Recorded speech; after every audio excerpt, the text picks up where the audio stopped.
to the Crochet Crevice with my friends at yarnspirations.com. I'm your host Mikey. Today we're going to do the Willow Crochet Shawl. This can actually be made as a blanket if you wish, and this is using Patons Lincoln Fog, which is a discontinued yarn at this point. However, you can use yarn like Red Heart Super Saver, any yarns like that, and this will be awesome. You'll just have to figure out what your yarn quantity is if you're going to substitute. And you can just take a great guess for that. You'll use a 5mm size H crochet hook today, and my favorite part is on number 2, there is a crochet diagram. My goal today is just to show you how to make this square. You can attach this together using an invisible join, and I'll put a link in the more information of this video on the joining for that, just in case you would like to learn how to do that. And then the very end is just a matter of just doing single crochets around the outside of the whole thing, and that's what our story is today. This is what it will look like once it's all assembled, but then you can make more squares and make this into a blanket or a throw. So let's begin with a 5mm size H crochet hook today, and I am using Patons Lincoln Fog because I still have it in stock. Let's begin. On camera today, I'm using the color called Nest Egg, and just with my 5mm size H crochet hook today. Let's begin by chaining 6. 1, 2, 3, 4, 5, and 6, and just go into the very first chain, and this yarn over, pull through and through, and this is the center ring of your square. Put the straggler around the outside of the ring as if it's part of the ring, and you can hide that in later so that you don't have to use a tapestry needle for that. Let's move on to round number 1. This is a cheating technique. It's not in the pattern itself, but this is what I would do. Just chain 1 only, and then just put in 16 double crochets around the center of the ring. It originally says a chain 3 and then put 15, but this chain 1 acts like a little builder, and then it will be a nicer join finish. So I want you to put 16. If you're doing it my way, do 16 double crochets around the center of the ring, and just put me on hold, and we'll continue from this point. If you're doing it my way, you should have 16 double crochets. If you're doing it Katherine's way, it's chain 3 and then 15 double crochets. And if you're doing it my way, just a slip stitch to the top of the first double crochet. And if you did it Katherine's way, just slip stitch to the top of the chain 3. My way kind of fills it in so there's no gapping space, but you decide what works for you. Let's continue along to round number 2. Round number 2, nice and easy. We're going to chain 4, which will count as a double crochet in a chain 1 space. So 1, 2, 3, that's the double crochet, and then a chain 1. So the fourth one is a chain 1 space. So it'll look like it's an L shape. Starting in the very next one, it's because you've slip stitched to this one here when you finish the last round. So the next stitch will be a double crochet, and then you're going to chain 1. So then you'll come into the next stitch, double crochet, and then chain 1. And you're going to do this all the way around, so you'll have a total count of 16 of what appears to be double crochets when you get all the way around. Let's do that. Put me on pause, and I'll be right back. So I'm coming up all the way around. I've double crocheted this one, chain 1 before you finish. So with this chain 3 and the other 15 double crochets, you should be counting 16 of these spokes. You're now going to slip stitch to the third one up. So just count 1, 2, 3, and it's the third one, and that's where you're going to finish. So you should be able to count 16 of these spokes all the way around before moving on, and we're moving on to round number 3 in a moment. Round number 3, we're at the top of what appears to be a double crochet. So you're just going to chain 3. That's a new double crochet now. And now the chain 1 space is each going to have 2 double crochets in it. So go right into the space and double crochet twice. Then move on. This is the next double crochet. So that's where you're going to apply a double crochet in. And then the next space is going to have 2 double crochets in it. And I need you to do that all the way around for round number 3. I'll be right back. Coming all the way around, and I'm just putting 2 double crochets in the space before I started. And then you're just going to slip stitch to the top of the chain 3. And that's what that looks like. So in round number 4 that we're about to start, we're now going to start converting to a square. Let's begin. So let's begin to convert to a square in round number 4. Let's take our time. So we're going to be starting by making the first corner first, and then some spacing, and then we'll end up in a new corner over here, and etc. Let's begin by chaining 1 and single crochet into the same stitch. You are now going to chain 5. 1, 2, 3, 4, and 5. And what I want you to pay attention to the most is that you see that these two are sitting in a space, and then you see one, it's almost like on a spoke. We're only going to concentrate on the ones on a spoke. So you're going to skip these two middle ones right here and go to the one that has the same spoke. So follow it straight up, and you're going to single crochet there. Now you're going to chain 2 and jump to the next spoke. So just follow it up. So you're skipping 2 and just single crochet there. This is considered the middle of the side, which I'm about to do. And so you're going to chain 3. Skip the 2 that are there, go right to the spoke and single crochet. So now we're going to make our way to the next corner. So we're going to chain 2, skip the 2 that are in here, go right with the spoke and follow it up, single crochet. And now this is the new corner you're about to do, and you're going to chain 5. So 1, 2, 3, 4, 5. So go right to the one that's part of the spoke. So skipping the 2 and single crochet in, and let's begin another side together. So you're going to chain only 2, follow the spoke up here, single crochet, and now you're doing the middle one, so it's chain 3,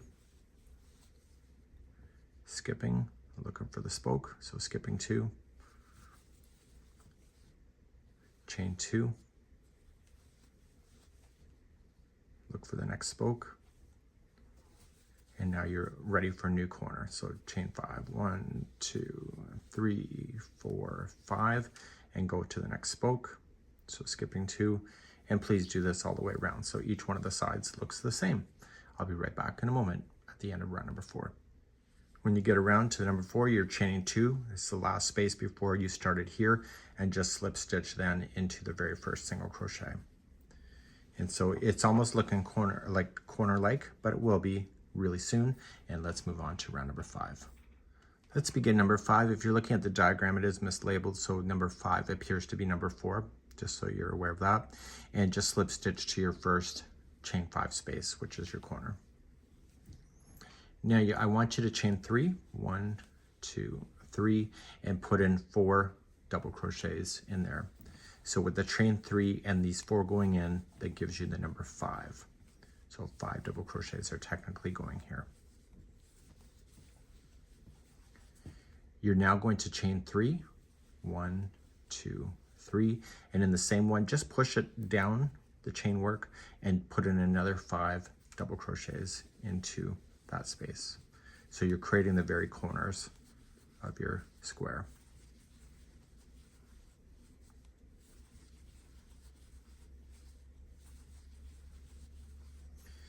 The next is the chain 2 space. I want you to put in a single crochet there.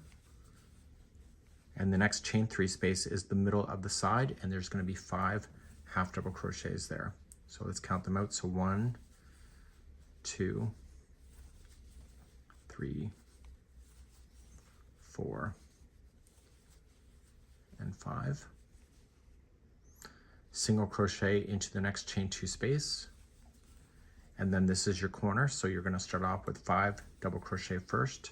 So we have 1, 2, 3, 4, and 5. Chain 3 turns the corner, and then in the same space, just move it down the chain if you don't have enough, and put in another 5 double crochets there. So 1, 2, 3, 4, and 5. Your next is a chain 2 space, so single crochet.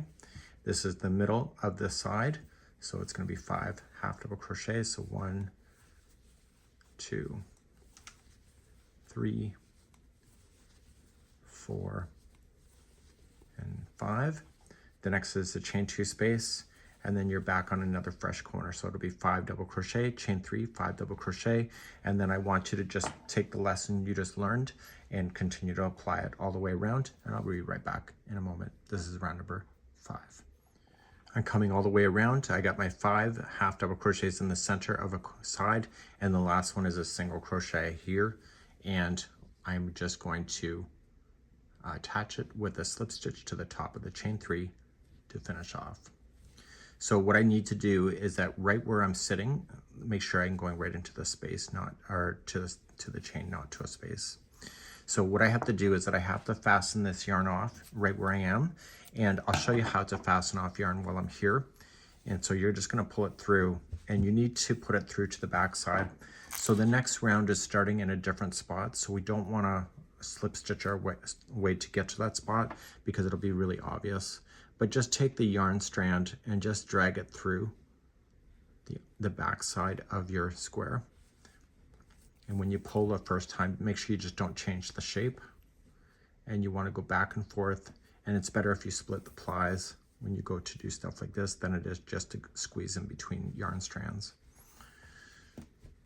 Okay, so we got that going.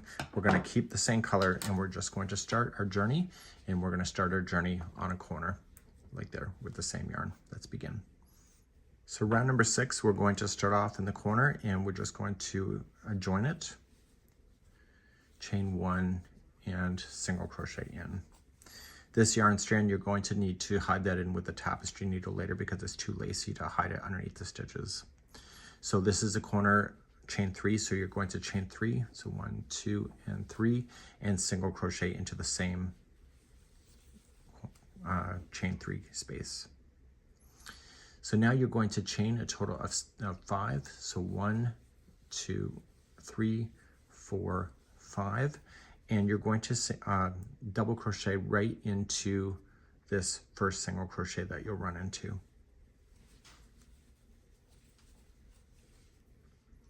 You're then going to chain 3, so 1, 2, 3, and go to the middle half double crochet that you have and single crochet in.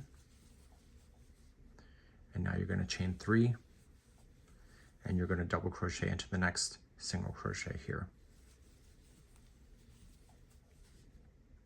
And now you're going to chain 5. So 1, 2, 3, 4, 5, and you're on a fresh corner.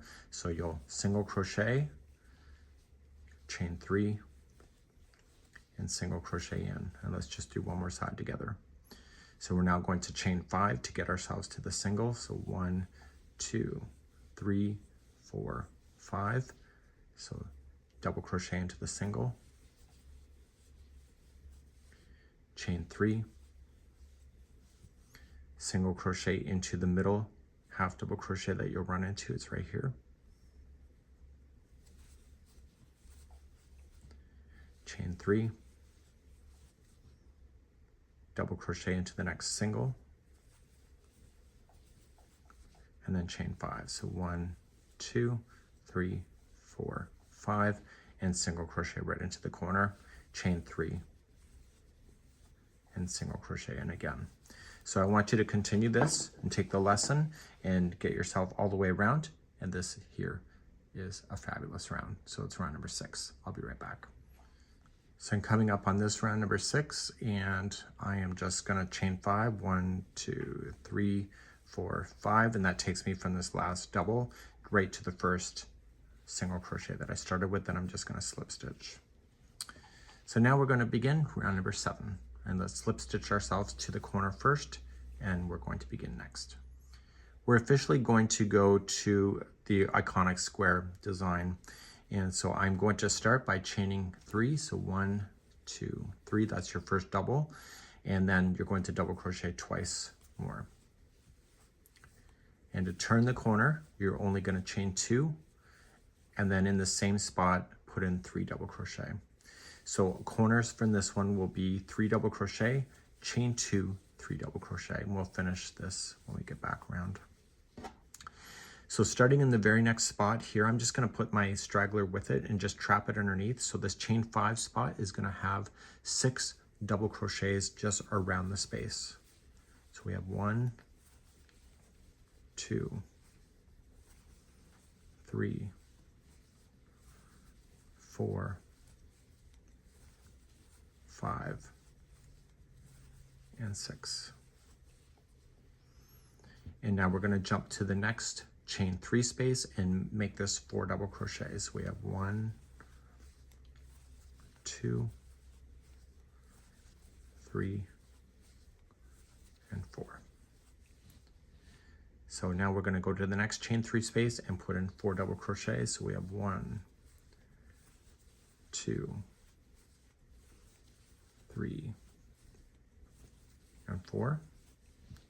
And now we have the chain 5 space before a corner, and this will be 6 double crochet. So we have 1, 2, 3, 4, 5, and 6. And now we're going to start a corner. So the corner, as I mentioned, is going to be 3 double crochet to start. So we have 1, 2, and 3, followed by chain 2, and then 3 double crochet again. So we have 1, 2, and 3. So here's the verbal instructions for the rest of it. The chain 5 space is going to have 6 double crochets. The chain 3 space is going to have 4, 4, and 6, and then your corners as I just showed you, and you're going to do this all the way around for round number 7. So please do this now, and I'll be right back. So I'm coming around here on number 7, and I'm just going to join it to the first top of the chain 3. We're now going to continue to round number 8, which will be your final for each one of your squares. The last round of your square, you're just going to chain up 1 and single crochet in the same one that you did the join, and then you're just applying 1 single crochet into each of the stitches that you run into. The corners will be 2 single crochets, so 1 and 2, and then chain 2, and then 2 more single crochet. So your corners will be 2 single crochet, chain 2, 2 single crochet, and you're just going to blaze all the way across the tops of each one of the stitches with a single crochet, and meet me back here in just a moment, and I'll be right back. I'm coming all the way around, and I've just single crocheted myself right to the end, and I'm just going to slip stitch to the top of the beginning like this. If you don't like the way that the slip stitch looks at the end because it creates a lump, what you can do is do an invisible join, and what you can do before attaching it, just pull this out and just throw it through a tapestry needle. And I do this when it matters on stuff like this, and it only takes a few moments. So just take the needle and just go through the stitch work from the opposite side coming towards you. And you see where this is coming out of the stitch? Go directly in the stitch and toward the back of the project. And what you're going to do is you're just going to pull this, and this gets rid of any of the weird lumps, and it eliminates the look of the slip stitch. So just stay on the back side of this and just weave in your yarn. And again, it's better to separate the plies than it is just to go between the strands. And so you want to do that a total of 3 times. So make sure it's nice and secure before you move on to your next square. So then, therefore it's good. So I'm now going to take you to the sheet, and we're going to talk about how to join these together. If you want to lay it flat, just let it just rest, and you can just continually add your squares that you would need to do. And it's a total of 36 squares and in order to make this. So let's go to the diagram next. Now each one of these are the 36, and you can see the color ordering. You can decide any color that you wish. Now they're using the what is called as an invisible join, which I will put a link in the video description as I mentioned. And what this is that when you do an invisible join, see this color here, you're going to want to use that color to join this square and this square together. So you never want to use a joining of a yarn that does not make sense. For example, you would not want to use this color to make the join here because then it will stand out. So you'll either have to use this color or this color when you're going to make this as a join. It really does stand out. Also, when you're doing this, you want to use the back loop only. So with the right sides facing up, you want to, when you join, you only want to use the back loop of there, so you don't use the full one. And what this does is it causes the yarn to sink down and will be in between the join, and once you see it joining, you'll see that that makes a lot of sense, and that's what you're seeing in the sample itself. Once you have that done, you are going to then come back here, and you're going to do your first round. So your says 1 single crochet in each stitch and chain to the next. So you can see that there's going to be a chain here when it joins to the next one. So excuse me about that. So you see that there's a chain. So when it's joined to the next one, you're going to see a chain here and then a chain on the other side. So you want to make sure that you were single crocheting in the chain as well, not just skipping over that when you're doing jumping from one to the other. On the corners, you will have one single crochet, one chain two, one single crochet, and you'll do that all the way around. Round number 2 is just one single crochet in each of the single crochet across, because you don't have to worry about that anymore. And on the corners, it'll be one single crochet, chain two, one single crochet, and you'll do that around. And then the third round will be the same as the second. So again, one single crochet in each stitch, corners will be one single crochet, chain two, one single crochet. If you wish to add tassels to this, I don't know if it's really necessary, but if you wanted to, there's instructions here, and also we have tutorials available on our channel for that as well. So this here is the Willow Crochet Shawl, which would be a great doubler as a blanket. And this is yarnspirations.com. We'll see you. Bye-bye.